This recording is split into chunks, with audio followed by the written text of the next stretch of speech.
Hey guys, welcome back to another episode of Meet the Mushroom. This month is all about the Frosty Bonnet. This was one that y'all chose from my little poll that I did on Instagram. It's actually a very, very teeny tiny mushroom for the theme of Frosty Bonnet and Christmas. For this month, I actually dressed a bit more Christmassy than normal. I sound a little bit raspy probably because I have a cough. I have a raspy voice. Yeah. I don't know how else to say that. There is a couple of really cool facts about this particular mushroom, and I was so excited to actually create it. The biggest fact about this mushroom is how teeny tiny it is and how up close with like a really intense lens on the camera, it actually looks like it has spikes. I'm gonna get into why it may look like that. A little bit about me. I am Holly. I make mushroom art on the internet with the brand Susrooms that I made. I am an artist and I'm inspired by mushrooms, and that's why I make art about them. I will be sharing a trading card that I actually made based on this actual type of mushroom at the very end of this episode. Look how many cards I have made. Cha-ching! Okay guys, here's my set. Every single time that I create these Meet the Mushroom episodes, I always create art based on that type of mushroom. I make 4 stickers and then a collector card. And if you want to be part of my club, you can actually get a reoccurring subscription to it, or you can buy the set on my shop. So let's get into some fun facts about this mushroom. Let's try to pronounce the Latin name. So it is a Mycena adscendens, and the family of this mushroom is the Mycenaceae family. This mushroom is considered the Frosty Bonnet for its nickname, but it also has another nickname called the Snowy Bonnet. Very similar names. They kind of resemble exactly what this mushroom looks like. So, fun fact, the reason why the Latin name Mycena ascendens actually means ascend or to curve up from the base. And you can kind of see the resemblance of this mushroom ascending, and I think that's a really cool little fact in there. Does this mushroom glow? It is not bioluminescent necessarily, but this mushroom does have other cool facts. It doesn't usually have a very distinct smell, and the scientific discovery of this mushroom, it was discovered in 1829 by Wilhelm Gottfried Lasch, and he called it the Agaricus ascendens. He found it in Germany, but before it was known as Germany, it was Prussia. Later, the name changed from the Agaricus ascendens to Mycena ascendens by Dutch mycologist Maas Geesteranus. In 1981. The name was changed from one person to another. And does this mushroom have any medical potential to it? It does not. This one, no medical potential. It's a very cool and fascinating mushroom, but does not have a specific purpose that has been discovered quite yet. Let's talk about the features of this mushroom, the star of the show, the little Frosty Bonnet. So cute. So it has a whitish blue color for the cap, and it literally looks like it has some like sugar dusted on the very top of it. It has these like woolly hairs, very similar to the woolly milk cap mushroom that we talked about in another episode. The stem color is also like a white. Sometimes it's a little bit of a gray or a blue, and it almost looks invisible. It looks very translucent to the It's a very hard mushroom to spot, which sneak peek, that's why I gave it the really cool superpower invisibility, because this mushroom kind of looks like it's invisible. The lower portion of the stem is more of a grayish color and slightly hairy. Does this mushroom have gills or pores? It has gills, which are white and they're closely spaced, which means this mushroom has true gills. I also wanted to kind of bring in the spore print into these videos. I think it's a really great way to identify mushrooms with the spore print. If y'all don't know what a spore print is, because I really didn't know, I researched it, and basically, use this as my example, a spore print is a way to identify a mushroom. You will have to take it apart. It's kind of brutal. You'll chop the mushroom in half like this, and you will either leave it on a white or black piece of paper, like overnight or a whole day or something. And basically what will happen is that mushroom will drop its spores onto the piece of paper and it'll make a spore print. How cool is that? Now, not every mushroom can have a spore print because not every mushroom looks like this. I do think that I want to start talking about each individual spore print for the specific type of mushroom because it's a really great way to identify mushrooms. This one in particular has a white spore print. So if you put this mushroom on a white piece of paper, you wouldn't be able to see the spores, which is why I mentioned also having a black piece of paper for it to fall onto. I hope y'all are hearing me okay. I'm trying to speak up as much as I can. So there is a couple of dangerous lookalikes that have more of a brown or rusty looking color spore print. So this is also a great way to identify this mushroom because if you're curious if it is or is not the Frosty Bonnet, you can do a spore print and see if the spore print is white or if it's a different color, that means it's a different kind of mushroom.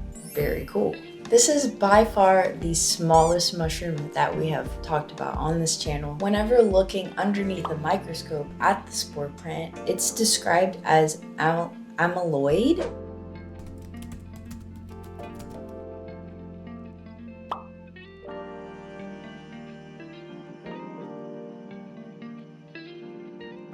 This means that it turns into a blue purplish-black upon contact with iodine. Basically, if you see this spore print underneath a microscope and add iodine to it, I guess this is a process. I need to do research on this. It'll change color versus other ones can or cannot. I think the easiest way is definitely to do a spore print yourself, kind of let it sit, see what it looks like, and examine it from there because not everybody has a microscope. I would love to have one. Actually, that would be super cool to have. Okay, and let's talk about the size. This is definitely the main feature of this mushroom. Whenever I was looking at pictures, I was literally like, oh my gosh, is this real? And it is. See how tiny my finger is? The mushroom is smaller than my finger, about 0.4 to 1 centimeter. That is a super tiny mushroom. This is why some of these images kind of looks like spikes. This mushroom actually has hairs. They look like spikes because they are so tiny. What is this world? Honestly, learning about mushrooms makes me feel in awe. For real, for real. How does this mushroom mature over time? And are there any maturity changes? So for this mushroom, the main feature that kind of changes over time is that the little tiny granules on top of its cap start to fade over time with age. Now, to be fair, a lot of mushrooms don't really live that long, especially the fruiting bodies. The Mycena is the mushroom. It is basically the thing underground that is the heart. From this Mycena comes all of the hyphae, little roots, if you will. And whenever temperatures are right, conditions are right, is whenever they will sprout and have mushrooms on the actual surface of the ground in the earth. So, with this being said, whenever I'm talking about maturity changes, we're just talking about the fruiting body, the physical mushroom that we're seeing. The key feature of this mushroom is the presence of a little tiny knob at the base of the stem. I kind of included this in my designs whenever I created this mushroom type. Kind of an interesting mushroom. It's so cute and tiny, oh my gosh. And whenever this mushroom is plucked or cut or anything, it does not have a reaction, so it does not bruise in any sort of way. Can you eat this mushroom? I know, you're like, oh my gosh, it'll be so filling. Like, it's gonna fill me up because it's so large. The research for this mushroom's edibility is unknown because of how tiny it is, guys. Now, if we were all ants, the size of ants, I think that this would be a really yummy snack. However, This mushroom is so tiny. I don't think that eating it would mean anything to our bodies. All this to say, just don't eat it, please. Like, leave it alone. Let it just be, because it's not worth it, okay? We don't know if it's edible or not because no one's ever tried. Don't be the one that tries, guys. This is not what I'm saying. This is not what I'm saying. This mushroom is like a feat to the earth. It is incredible how tiny this beautiful little mushroom is and how we can see it with cameras and like our eyes, and I'm just in awe. I'm just in awe. So we're just gonna say, no, don't eat this mushroom. Let's look with our eyes if we can even spot it. Because this mushroom is so tiny, there is no studies on it. We don't know if it's toxic. We don't know anything about it really, other than the beauty of it and how cute it is. So do not eat this mushroom. That is all I have to say. Okay guys, now we're gonna get into the dangerous lookalikes. Now what I mean by dangerous lookalikes in this section is usually talking about a edible mushroom, the star of the show, and other mushrooms that may be toxic. Now in this case, I like to include this dangerous lookalikes to kind of add to the idea that there's always going to be other mushrooms that look like the one that you're after, even if the one that you're after is toxic. So let's get into the ones that look super similar to the Frosty Bonnet. Number 1, this one is such a cool name. Bulbous Bonnet, or the Mycena stylobates. This one has a cap color of like a whitish, palish gray, and it has like the translucent look to it. It is also bell-shaped, which is a little bit different than the Frosty Bonnet, but it's close enough to where I added it in this video. It definitely looks a lot more translucent whenever it is wet.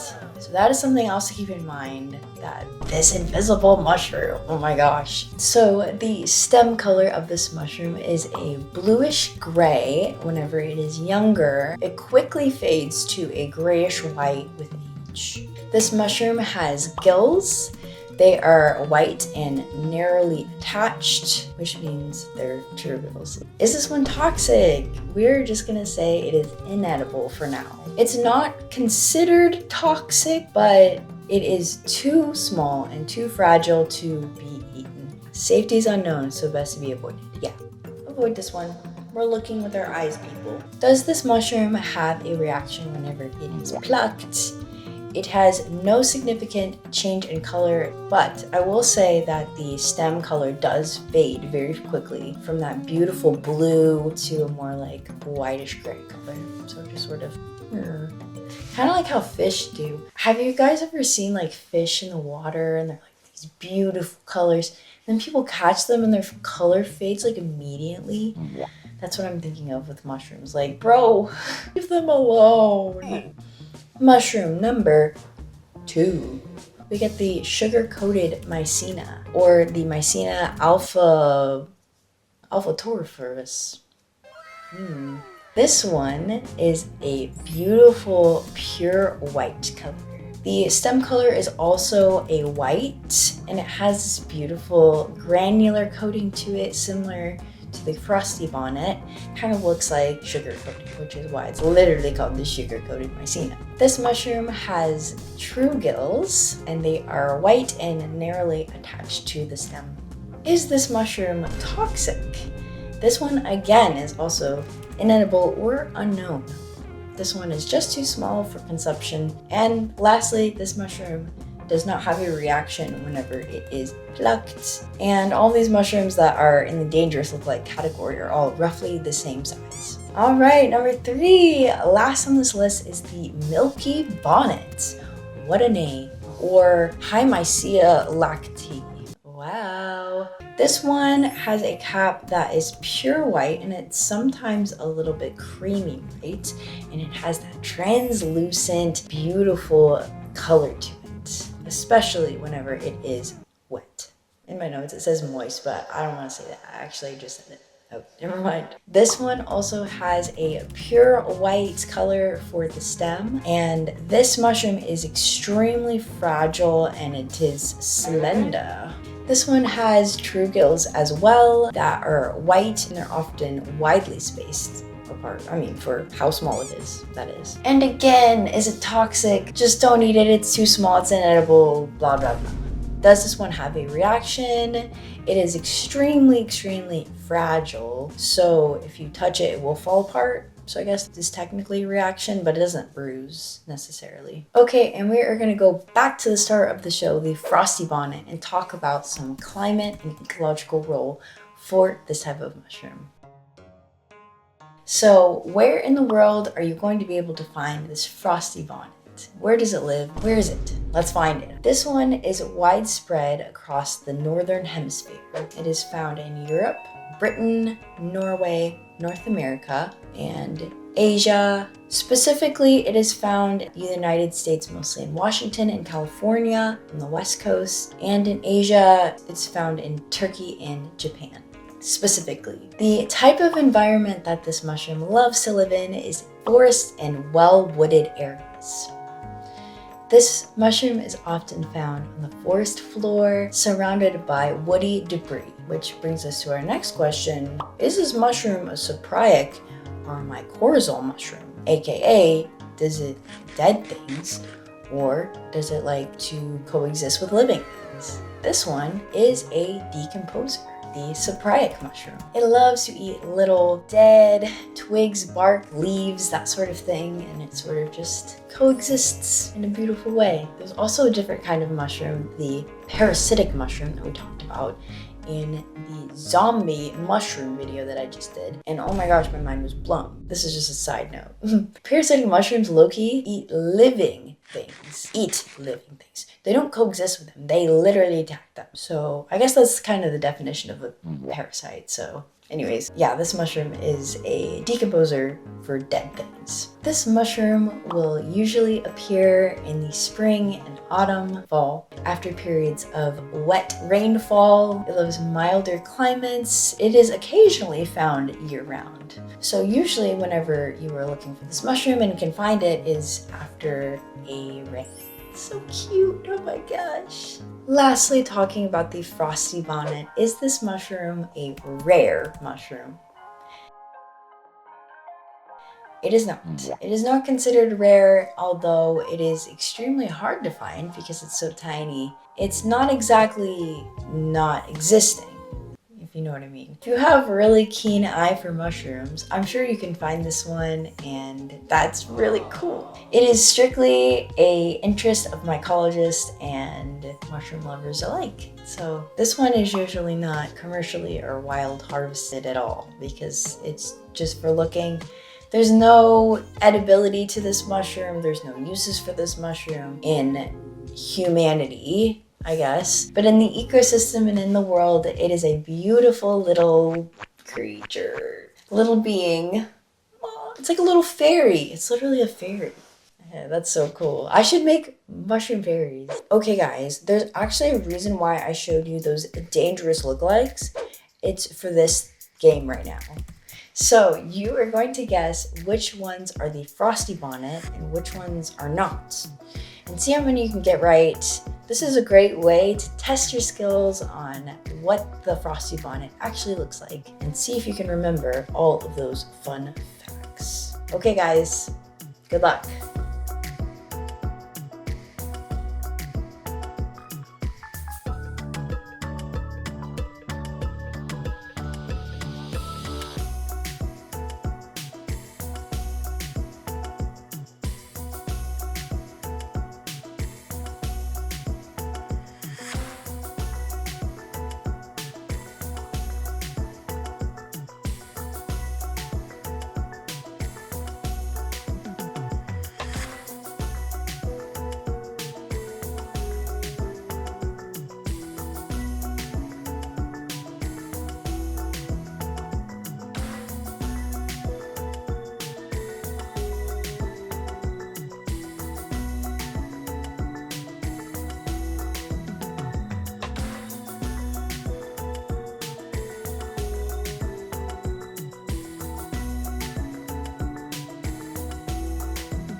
Hey, welcome back.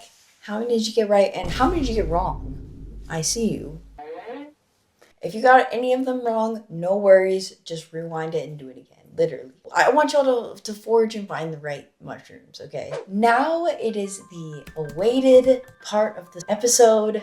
I am going to be sharing my art. This one was so fun to make, let me just tell you guys. I made each of these stickers actually a little bit bigger than I normally do because the faces were super tiny, and for the Liberty Cap stickers that I made, they were just like a little bit too small. Like, I know that Liberty Caps are very small mushrooms, and so are these are even tinier. I actually made the stickers just like a little bit bigger so that you could see all of the little details even better. Kind of like a up close like camera or something. I'm too excited. I gotta share these stickers first. I usually do my card first, but I just can't. Oh my gosh, the camera actually focused. So here are all of my beautiful little stickers. I draw every single one of these art pieces. These were all based off of images that I saw. So they were the gray. This one was like, oh, this one looks like it's literally wearing like a winter cap in the picture, and I was like, I have to create it in this one. This is the one I actually went with for my card character. Just like two little mushrooms, and then I added little like snow to it, to the accents, to kind of just add to that. But look, like the ombre color, the snowflakes are all different colors on each of them. I added little, this was actually like, oh my gosh, it's so cute, guys. But if you want this set, you can just visit my shop.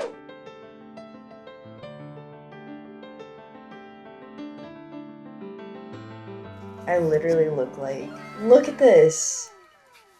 Look how many cards I have made. Cha-ching! Okay guys, here's my set.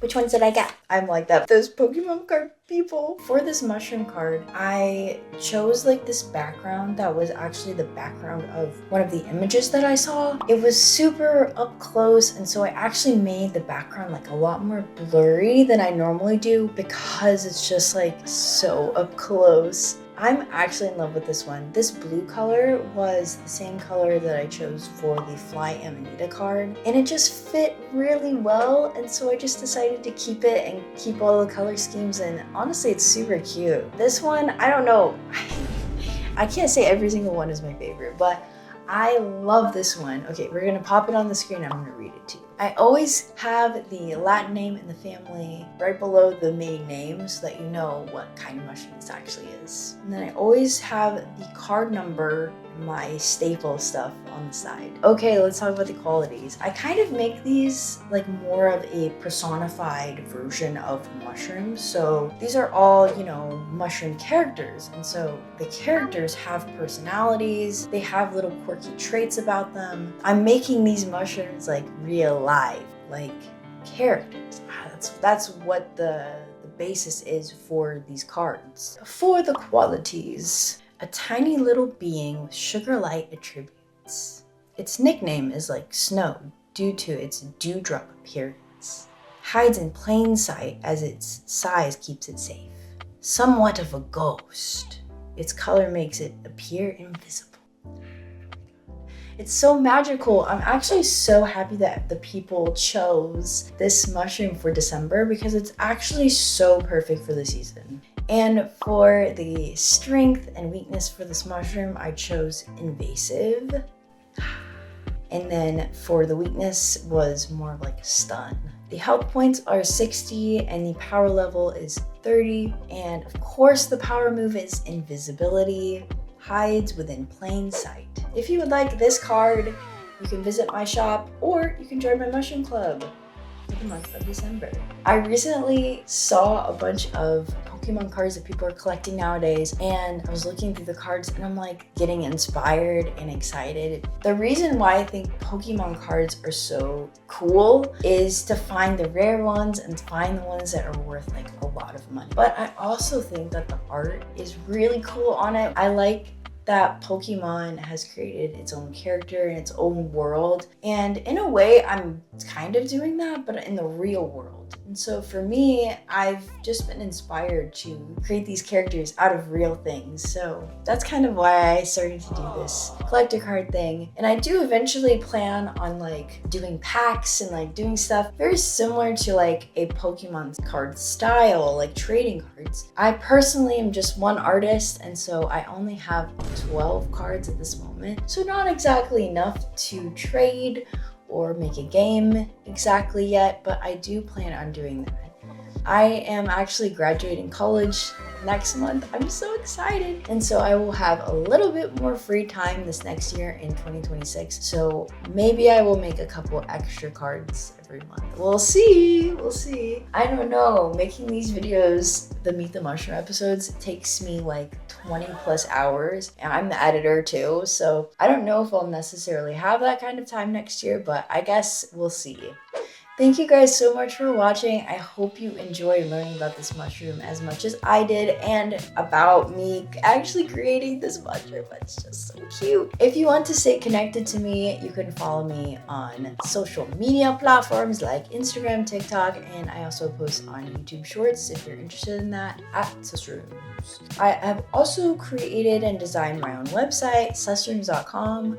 I'm a graphic designer on the side. Low-key, I do a lot of other random content if you would like to see that too. I create these art vlogs where I show you about school, I show you about whatever's going on in my life. I post 1 or 2 every month about-ish. But yeah, I don't know. Thanks guys for watching. If you want to see more videos, you can check out my other playlist. If you guys like this video, go ahead and subscribe and like, and leave me a comment on which mushroom I should make next. Okay guys, that's the end. Thank you guys so much for sticking with me throughout this raspy voice conversation. Okay, see y'all in the next video. Bye.